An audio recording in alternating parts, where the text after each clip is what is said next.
আপনাদের হিন্দু বন্ধু আছে না? এই হিন্দুদের সাথে যখন কথা বলবেন উল্টাপাল্টা কথা না বলে এই 10টা পয়েন্ট নিয়ে আলোচনা করবেন। আপনাদের অফিসে হিন্দু কলিগ আছে না? তাদেরকে যখন ইসলামের দাওয়াত দিবেন এই 10টা পয়েন্টের আলোকে কথা বলবেন, পারা যাবে? আপনাদের এই ব্যবসা প্রতিষ্ঠানে এই বান্টি বাজারে হিন্দু ভাইদের দোকান আছে না? পাশে যদি মুসলিম ভাইয়ের কোনো দোকান থাকে তার সাথে যখন আলাপচারিতা করবেন তখন এই 10টা পয়েন্ট নিয়ে কথা বলবেন। দেখবেন ইসলামের সৌন্দর্য দেখে সেও কালিমা পড়ে মুসলমান হয়ে গিয়েছে। কিন্তু অন্য ধর্মের এরকম অনেক বিধান আছে যেটা রুচিতে নেয় না। হিন্দু ধর্মের অনেক ভাইরা আমার আলোচনা শোনে, অনেক হিন্দু আমাদের হাতে মুসলমান হয় আলহামদুলিল্লাহ। হিন্দু ধর্মের প্রতি শ্রদ্ধা রেখেই বলছি, তাদের ধর্মে একটা বিধান আছে যে আপনি ভালো হিন্দু হতে চাইলে আপনাকে গোমূত্র পান করতে হবে, মানে গরুর পেশাব পান করতে হবে। এবং অবাক করা কাণ্ড, তারা ইন্ডিয়া থেকে এটাকে রপ্তানি করে ইউরোপ আমেরিকাতেও পাঠায়। কারণ ইউরোপ আমেরিকার যে হিন্দুরা আছে সেখানকার সুপার স্টোর থেকে, শপিং মল থেকে ওইটা কিনে কিনে পান করে। আপনারা যদি বলে এই যে 1 বোতল নিয়ে আসছি গরুর পেশাব, এটা খাইলে তোর 1 কোটি টাকা দিব, খাইবেন? আমি কমু তুই নিয়ে আইসস, তুই খা, ঠিক কিনা? কারণ আমাদের রুচিতে এটা ধরে না, ইসলাম এটা আমাদেরকে শিখায় নাই। তো ইসলামটা হচ্ছে রুচিসম্মত ধর্ম, স্বভাব সুলভ ধর্ম। তারপর হিন্দু ধর্মে ছোট বাচ্চাদেরকে পবিত্র করতে হলে, মেধাবী করতে চাইলে গোবরের স্তূপ করে ওখানে ফেলে দিতে হয়। ওই বাচ্চা ছুটে আসবে, কান্না করবে, আবার ফেলতে হবে। ওর গা গোবর দিয়া একেবারে বিউটি পার্লারিং করে তারপরে ওর গোসল করাইলে ও খুব ভালো হয়ে যাবে, এরকম আইডিওলজি তারা বিলিভ করে। তো এটা একটা প্রাণীর মল কারো গায়ে মেখে পার্লারিং করা, এটা কি আমাদের আকলে ধরে? আমাদের ধর্মে এরকম কোনো বিধান আছে? হিন্দু ভাইরা যদি থেকে থাকো, just ponder on the news, এই বিষয়গুলোর উপর একটু থিঙ্ক করো, একটু ভাবো, চিন্তা করে দেখো।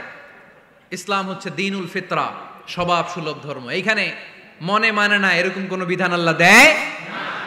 হিন্দু ধর্মে একটা নিয়ম আছে, শুধু ব্রাহ্মণরাই বেদ, রামায়ণ, মহাভারত এগুলো ধরতে পারবে, নিম্ন বর্ণের হিন্দুরা ধরতে পারবে না। আমাদের ইসলামে এগুলো আছে? কোরআন শুধু আমরাই ধরতে পারবো, আপনারা পারবেন না।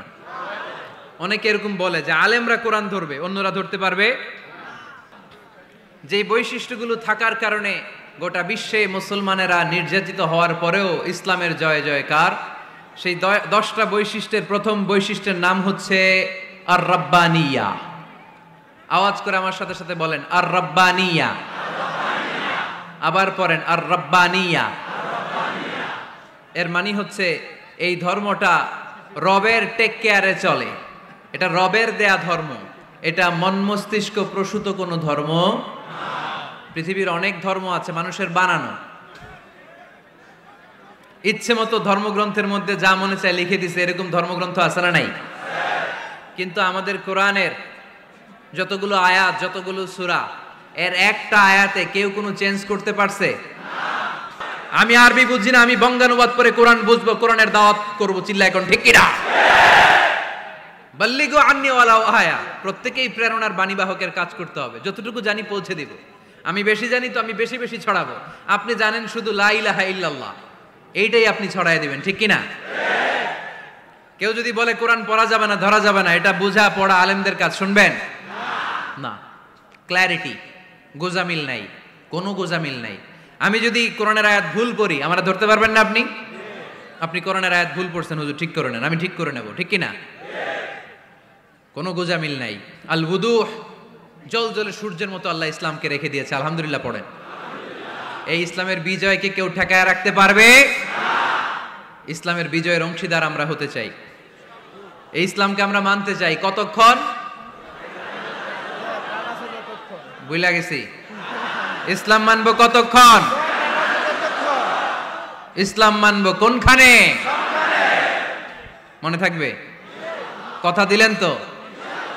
যে আয়াত দিয়ে শুরু করেছে ওইটা দিয়ে শেষ করি। ومن يبتغي غير الإسلام دينا فلن يقبل منه وهو في الآخرة من الخاسرين। ইসলাম ছাড়া অন্য কোথাও যদি কেউ কল্যাণ তালাশ করে, ধর্ম তালাশ করে, সেটা আল্লাহ গ্রহণ করবে না। লোকটা হবে আখেরাতে হাই হাই কোম্পানির ম্যানেজার। আমরা কি হাই হাই কোম্পানির ম্যানেজার হতে চাই? ইসলামকে আমাদের জীবনের আদর্শ বানাতে চাই, ঠিক কিনা? সাইয়েদনা ওমর ফারুক বলতেন, নাহনু কওমুন আ'আজ্জানাল্লাহু বিল ইসলাম, আমরা তো এমন জাতি যেই জাতিকে আল্লাহ তাআলা ইসলাম দিয়ে সম্মানিত করেছে। ফাইন ইবতাগাইনাল ইজ্জাতা বিগাইরিহি আদাল্লানাল্লাহ, ইসলাম রেখে দিয়ে কেউ যদি অন্য কোথাও সম্মান তালাশ করে তাকে অপদস্থ করে ছাড়বে কে? আল্লাহ। এজন্য আমাদের সম্মান কোথায়? আমরা মুসলমান, এটা বলতে কি আপনাদের লজ্জা লাগে? পৃথিবীর যেই কোনো দেশে যাই, হিন্দুদের রাজ্যে যাই, বৌদ্ধদের রাজ্যে যাই, যেই কোনো ইমিগ্রেশনে দাঁড়াই না কেন, চিৎকার করে বলবো আমি মুসলমান, জোরে কোন ঠিক কিনা? We are proud of Islam. ইসলাম আমার অহংকার, ইসলাম আমার গর্ব, ইসলাম আমার আল্লাহর দেয়া ধর্ম। এজন্য ইসলামের বিজয়কে কেউ ঠেকিয়ে রাখতে পারবে না। আমি প্রায় উদাহরণ দিয়ে, উপমা দিয়ে বলি, ইসলাম হচ্ছে চারা বীজের মতো। চারা বীজ মাটিতে ঢুকিয়ে দিলে এটা উপরের দিকে ওঠে। তো ইসলামকে যারা মাটিতে গেড়ে ফেলতে চায় তারা জানে না ইসলামের উপমাটা অনেকটা চারা বীজের মতো। ইসলামকে মাটিতে গেড়ে দিলে এটা কি হবে? জোরে বলেন, আরো জোরে বলেন। উপরের দিকে গর্জে উঠবে। এই যে উপমা দিছি, এটা নিয়েও আবার অনেকে ভুল ধরে, আছে না নাই? আল্লাহ নিজেই কোরআনে উপমা দিয়েছেন, মাসালুল লাযীনা ইউনফিকুনা আমওয়ালাহুম ফি সাবিলিল্লাহি কামাসালি হাব্বা, যারা আল্লাহর রাস্তায় দান করে এই দানের উপমা হচ্ছে একটা চারা বীজের মতো। সুবহানাল্লাহ পড়েন। এই চারা বীজ থেকে 7টা শীষ বের হয়, প্রতিটা শীষে জন্ম নেয় শত শস্য দানা। আল্লাহ যারে চায় ইচ্ছা মতো রিজিক দিয়ে তার জীবনকে পূর্ণাঙ্গ করে দেয়। সুবহানাল্লাহ পড়েন। এজন্য আল্লাহ বললেন, ইসলাম হলো আমার একমাত্র মনোনীত ধর্ম। ইসলাম ছাড়া অন্য কেউ যদি সম্মান তালাশ করে তার কাছ থেকে কিছুই আমি গ্রহণ করব না। কিয়ামতের দিন সেই লোকটা হবে হায় হায় কোম্পানির ম্যানেজার, ঠিক কিনা? এজন্য আমরা একটা ধর্মকেই মানতে চাই। চিল্লায় বলেন তো, ধর্মটার নাম কি? ইসলাম ছাড়া অন্য কিছু মানি না, ইসলাম ছাড়া অন্য কিছু মানি না, মানব না। বিষ্ণু ঈসা ইসলাম বলেছেন, এই ইসলামের বিজয়কে কেউ ঠেকিয়ে রাখতে পারবে না। তার কারণ, ইন্নাল্লাহা যাওয়ালি আল আরদা, নিশ্চয় আল্লাহ তাআলা এই জমিনটাকে আমার জন্য সংকুচিত করে ছোট করে দেখিয়েছে। ফারাআইতু মাশারিকাহা ওয়া মাগারিবাহা, আমি এই পৃথিবীর ডানে বায়ে সামনে পেছনে সবটা দেখেছি। আর আমার চোখ যতদূর পৃথিবী দেখেছে ততদূর জায়গায় আল্লাহ আল্লাহু আকবারের ধ্বনিকে পৌঁছে দিবে। তাই এই ইসলামের বিজয়কে কেউ থামাতে পারবে না। গোটা বিশ্বব্যাপী আজ ইসলামের জয় জয়কার। কালিমা পড়ে অন্যান্য ধর্মের লোকেরা আজ মুসলমান হয়ে যাচ্ছে, ঠিক কিনা? আমাদের তাফসির মাহফিলগুলোতেও অনেক হিন্দু ভাইরা কালিমা পড়ে মুসলমান হয়, আপনারা শুনছেন? আলহামদুলিল্লাহ কইবেন না? আলহামদুলিল্লাহ। গোটা বিশ্বের সবচেয়ে নির্যাতিত ধর্মের নাম হচ্ছে ইসলাম, সবচেয়ে নিষ্পেষিত, খালি মাইর খায়। ফিলিস্তিনে মাইর খায় কারা? মুসলমান। কাশ্মীরে মার খায় কারা? ইরাকে, বার্মায়, আমাদের টেকনাফে, গোটা বিশ্বে মুসলমানেরা মার খায়। কিন্তু তারপরেও বিধর্মীরা তাদের ধর্ম বাদ দিয়ে এই ইসলামের ভেতরে ঢোকার জন্য প্রতিযোগিতা শুরু করে দিয়েছে। ইউরোপ আমেরিকাতে মসজিদের সংখ্যা বেড়ে যাচ্ছে। তাদের যে খ্রিস্টানদের গির্জা, এগুলো তারা বিক্রি করে দিচ্ছে। মুসলিম কমিউনিটি ওই গির্জারে মসজিদ বানায় ফেলতেছে। এই ইসলামের বিজয়কে কেউ ঠেকায় রাখতে পারবে না। যেহেতু ইসলামের বিজয় অবশ্যম্ভাবী, আমরা ইসলামের সাথে মিলে থাকতে চাই, মিশে থাকতে চাই, আমরা বিজয়ের অংশীদার হতে চাই।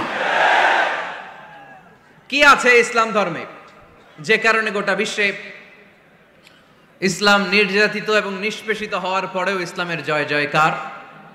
আজকে আমাদেরকে জানতে হবে কি আছে ইসলামে। What is the characteristics of Islam? কি বৈশিষ্ট্য রয়েছে এই ইসলামে? কি বৈশিষ্ট্য দিয়ে আল্লাহ তাআলা বৈশিষ্ট্যমণ্ডিত করেছেন? আজকে এই সংক্ষিপ্ত পরিসরে ইসলামের 10টি বৈশিষ্ট্যের কথা আমরা শুনবো। আওয়াজ করে পড়েন ইনশাআল্লাহ। কোরআনের একটা শব্দে কেউ কোনো পরিবর্তন ঘটাতে পেরেছে? একটা নোক্তার মধ্যে চেঞ্জ করতে পারছে? এক আয়াতে আল্লাহ কোরআনে বলেছেন, ফা আবাউ আইয়ুদাইফুহুমা, মানে দুইজন নবী এসেছিল ইহুদিদের কাছে, ইহুদিরা তাদেরকে মেহমানদারি করায় নাই। এটা একটা বদনাম না? ওমরে ফারুক যখন রাদিয়াল্লাহু তাআলা আনহু মদিনার খলিফা, ইহুদিদের একটা দল ওমরে ফারুকের সাথে সাক্ষাৎ করে এসে বলে, ওমরে ফারুক, তোমাদের কোরআনে আমাদের ইহুদিদের ব্যাপারে একটা বদনাম আছে। কি বদনাম? এই আয়াতে তোমাদের আল্লাহ বলেছে ফাআবাউ আইয়ুদাইফুহুমা, মানে দুইজন পয়গম্বর এসেছিল আমাদের কাছে, কিন্তু আমরা এগরে খাওয়াই নাই, এরা ক্ষুধার্ত ছিল। কিয়ামত পর্যন্ত তোমরা এই আয়াত তেলাওয়াত করবার, মানুষ আমাদেরকে গালি দিবে। তো গালাগালির দরকার নাই, চলো একটা মিউচুয়ালে যাই। কি যাই? Mutual understanding. বেশি কিছু করা লাগবে না। এই ফাআবাউ আইয়ুদাইফুহুমার আবাওয়ের যে বায়ের নোক্তাটা, এইটা সরাই দিয়ে তুমি উপরে দুইটা নোক্তা দিয়ে বারে তা বানায় দিবা, তাহলে অর্থ হবে ফাআতাও আইয়ুদাইফুহুমা, মানে দুই নবী আসছে আর ইহুদিরা তা করে খাওয়াইছে। ওমরে ফারুক বলে কি লাগবে? কয় এক নোক্তা চেঞ্জ করা লাগবে। কয় একটু দাঁড়া। এরা তো মহা খুশি, আজকে আমাদের মিশন কমপ্লিট। ওমরে ফারুক ঘরের ভিতরে ঢুইকা একটা তলোয়ার নিয়ে আসছে। কয় কার কার লাগবে এদিকে আয়। সব দিছে দৌড়। সুবহানাল্লাহ কইবেন না? আরে ওমরে ফারুক তো এমন সাহাবী ছিলেন যাকে দেখে মুনাফিকরা থরথর করে কাঁপতো। ওমরে ফারুক তো এমন সাহাবী ছিলেন যাকে দেখে শয়তানও কাঁপতো। বিশ্বনবী বলতেন, উমার, মা সালাকা শাইতানু সালিকান ফাজ্জান ইল্লা সালাকা ফাজ্জান গায়রা ফাজ্জিক। ওমর, ইবলিস শয়তান যদি তোমারে কোনো রাস্তা দিয়ে আসতে দেখে, ইবলিস ওই রাস্তা থুইয়া অন্য রাস্তা দিয়ে চলে। আমাদের দেশে আমাদের ছেলেমেয়েরা যখন খেতে চায় না, আমরা বলি আম্মু তাড়াতাড়ি খাও, ভাল্লুক আসবে, বাঘ আসবে, বিড়াল আসবে, বলি না? আপনাদের বান্টিতে কি বলেন? আপনার ছোট্ট মেয়েটা রাতের খাবার খেতে চায় না, খাবার নিয়ে পিছে পিছে দৌড়াইতেছেন, মা খাও, কি আসবে বলেন? বিলাই। আর কি বলেন? আচ্ছা, শিয়াল আসবে, কুকুর আসবে, বিড়াল আসবে। মদিনাতেও মদিনার মায়েরা বাচ্চাদেরকে রাতে খাওয়াতে পারতো না, তখন বাচ্চাদেরকে বলতো, মা তাড়াতাড়ি খাও, হা হুয়া ইয়াতি ওমর, ওই যে ওমর আসতেছে। ওমরে ফারুকের নাম শুনলে ভয়ে চুপটি মেরে বাচ্চাগুলো খেতে শুরু করতে পড়েন। সুবহানাল্লাহ। এজন্য বিশ্বনবী বলেছেন, লা নাবিয়্যা বা'দি ওয়ালা রাসূলা, আমার পরে কোনো নবীও নাই, রাসূলও নাই, তবে লাউ কানা বা'দি নাবিয়্যুন লাকানা ওমর, আমার পরে যদি নবী হওয়ার কোয়ালিটি কারো থাকে, আমার ওমরের সেই কোয়ালিটি আছে। ওমরে ফারুকের কাছে আসছিল একটা নোক্তা চেঞ্জ করার জন্য, বারে তা বানাইতে পারছে? এইভাবে অনেকভাবে ইহুদিরা ষড়যন্ত্র করেছে, একটা অক্ষর, একটা নোক্তা চেঞ্জ করতে পেরেছে? এই ভারতবর্ষ থেকে কোরআন কিভাবে দূর করবে অনেক প্ল্যান করেছে ইংল্যান্ড থেকে। পরে তারা ভাবলো ভারতের যত কোরআন আছে আগুন দিয়ে জ্বালায় দিব, তাইলে কোরআন দূর হয়ে যাবে। পরে তাদের আরেক কমিটি রিপোর্ট করলো, না, আমরা এসে অডিট করে দেখলাম এরা শুধু কাগজেই কোরআন লিখে রাখে না, এদের হেফজখানাগুলোতে বাচ্চারা মাথা ঢুলতে ঢুলতে কোরআন পরে পরে সিনার ভিতরে ঢুকায়া রাখে। যদি আগুন লেগে ধ্বংস হয়ে যায়, ধ্বংস হয়ে যায়, যদি আগুন লেগে যায় পুড়ে যায় পৃথিবীর সব বইয়ের দোকান, বিশ্ব থেকে হারাবে না পবিত্র কোরআন, বিশ্ব থেকে হারাবে না পবিত্র কোরআন। আগুন জ্বালিয়ে দিয়ে কোরআনকে শেষ করা যাবে? কোরআনের গালে দিয়ে কোরআনকে থামানো যাবে? কোরআনের মাহফিল বন্ধ করে কোরআনের আওয়াজকে স্তব্ধ করা যাবে? পৃথিবীর কোনো অপশক্তি কোরআনের কিছুই করতে পারবে না। চিল্লায় বলেন ঠিক কিনা? এজন্য আমরা কোরআনের সাথে থাকতে চাই, ইসলামের বিজয়ের অংশীদার হতে চাই। চিল্লায় বলেন ঠিক কিনা?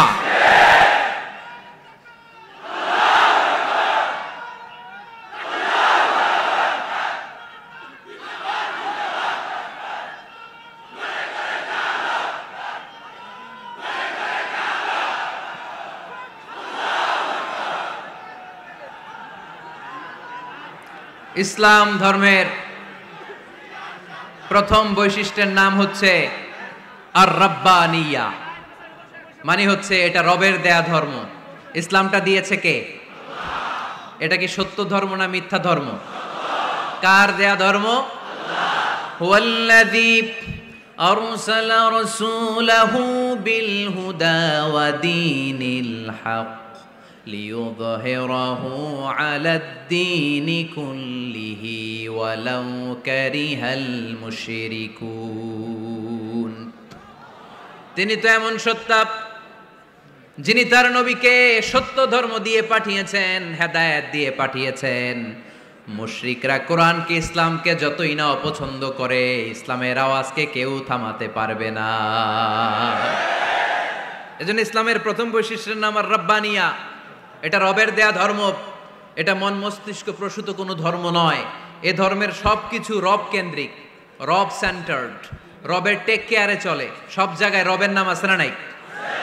আমরা যখন বলি আল্লাহ দুনিয়ার কল্যাণ চাই, আখিরাতের কল্যাণ চাই, আগুনের শাস্তি থেকে তোমার কাছে পানা চাই, তখন আমরা রবের নাম নেই। আমরা পড়ি রব্বানা আতিনা ফিদ দুনিয়া হাসানাতাও ওয়া ফিল আখিরাতি হাসানাতাও ওয়া কিনা আযাবান নার। সুবহানাল্লাহ পড়েন। এই দোয়াটা যে করি, কোন শব্দ দিয়ে করি? রব্বানা। কি বলি? মানে আমাদের রব। সব জায়গায় রবের নাম আছে না নাই? আবার যখন ভুল হয়ে যায়, অন্যায় হয়ে যায়, পাপ হয়ে যায়, তখন যেই দোয়াটা করি, ওই দোয়ার শুরুতেও রবের নাম আছে না নাই? তখন আমরা পড়েন রব্বানা যালামনা আনফুসানা ওয়া ইল্লাম তাগফির লানা ওয়া তারহামনা লানাকুনান্না মিনাল খাসিরিন। ও আমাদের রব, জুলুম করেছি, অন্যায় করেছি, পাপ করেছি, তুমি যদি মাফ না করো আমরা তো ক্ষতিগ্রস্তদের মধ্যে শামিল হয়ে যাব। ঠিক কি না? তার মানে দোয়ার আগে কার নাম? বলেন রবের নাম। কার নাম? আবার কবরের প্রথম প্রশ্নেও রবের নাম আছে না নাই? জিজ্ঞেস করা হবে মার রব্বুক, তোর রবের নাম কি? আমরা উত্তরে কি বলবো? আল্লাহ আমারে রব, এই রবই আমার সব, দমে দমে তনু মনে তারি অনুভব, আল্লাহ আমারে রব। তার মানে সব জায়গায় রবের নাম আছে না নাই? যখন রুকু দেই, রুকু ওইখানে কি পড়ি? সুবহানা রব্বিয়াল আযীম। যখন সিজদায় যাই তখন কি পড়ি? সুবহানা রব্বিয়াল আ'লা। তার মানে এই ধর্মের কেন্দ্র হচ্ছে রবকে কেন্দ্র করে এই ধর্ম প্রতিষ্ঠিত, রবের দেয়া ধর্ম, রবের টেক কেয়ারে চলে। এই জন্য এই ধর্মের বৈশিষ্ট্যের নাম হচ্ছে রব্বানিয়া। আওয়াজ করে বলো মুসলমান, এই ধর্মের বৈশিষ্ট্যের নাম কি? এই তো মুখস্থ হয়ে গেছে। ক্লাসের মতো হয়েছে না এটা? প্রাইমারি ক্লাসে পড়ায় না ক খ গ, সবাই বলে ক খ গ। তো এরকম আওয়াজ করে বললে মুখস্থ করাই দিবে কে? তাহলে হিন্দু ভাইদেরকে যখন দাওয়াত দিব, বলবো ভাই আমরা এত কিছুর পূজা করি না, আমরা হিন্দু ধর্মের প্রতিও শ্রদ্ধাশীল, কোন ধর্মকে নিয়ে আমরা কোনো কটূক্তি কখনো করি না। তবে চিন্তার জন্য মাঝে মাঝে কিছু যৌক্তিক কথা আমরা ছুড়ে দেই। ঠিক কিনা? আমরা তাদেরকে বলি যে আমরা এতগুলো খোদার ইবাদত করতে পারবো না, একজনের ইবাদত কইরা কুলবাই না। ঠিক কিনা? এইভাবে যুক্তির আলোকে আমরা বুঝাবো আমাদের ধর্মটা একজন রবকে কেন্দ্র করে। এজন্য ইসলাম ধর্মের প্রথম বৈশিষ্ট্যের নাম আর রব্বানিয়া। কি নাম? মাশাআল্লাহ। 2 নাম্বার বৈশিষ্ট্যের নাম হচ্ছে আল ইনসানিয়া। সবাই বলেন 2 নাম্বার বৈশিষ্ট্যের নাম। আবার বলেন, সবাই জোরে বলেন। এর মানে হচ্ছে মানবতার ধর্ম। এটা ইসলাম কিসের ধর্ম? হিউম্যানিটেরিয়ান রিলিজিয়ন, মানবতার ধর্ম। মানুষকে ইসলাম সবচেয়ে গুরুত্ব দেয়। মানুষকে ইসলামে বলা হয় আশরাফুল মাখলুকাত, সব মাখলুকাতের মধ্যে মানুষ সেরা। ঠিক কিনা? এমনকি আল্লাহ আমাদেরকে এত মর্যাদা দিয়েছে, ইসলাম ধর্ম গ্রহণ করার ক্ষেত্রে আল্লাহ কোনো জোর জবরদস্তি করে নাই। লা ইকরাহা ফিদ্দিন, দিনের ভেতরে জোর জবরদস্তি আছে? আপনি চাইলে হিন্দুদের মন্দির ভাঙতে পারবেন? তাদেরকে জোর করে ধর্মান্তরিত করতে পারবেন না, কারণ সে তো মানুষ, সবার উপরে মানুষ সত্য, তাহার উপরে নাই। সব মাখলুকাতের মধ্য থেকে মানুষের মর্যাদা সবচাইতে বেশি। আল্লাহ আমাদেরকে ফ্রি উইল দিয়েছেন, স্বেচ্ছায় স্বাধীনভাবে আমরা সব করতে পারি। ফামান শাআ ফালইউমিন ওমান শাআ ফালইয়াকফুর। চাইলে মুসলমান হইতে পারো, আবার কাফির হইতে পারো। দ্য ডিসিশন ইজ ইয়ার্স, সিদ্ধান্ত তোমার। তবে মুসলিম হলে জান্নাতে থাকবা, আর কাফির হলে জাহান্নামে পূর্বা। জোরে কোন ঠিক কিনা? কিন্তু জোর করে ঢুকাইছে আপনার ইসলামে, কারণ এটা মানবতার ধর্ম, এটা মানবতার কথা বলে। ইসলাম সবাইকে মানুষ হিসেবে কনসিডার করে। বিষ্ণু ঈসা ইসলাম একবার একটা লাশ দেখে সাহাবীদের সাথে বসা, বিশ্বনবী হুট করে দাঁড়িয়ে গেলেন।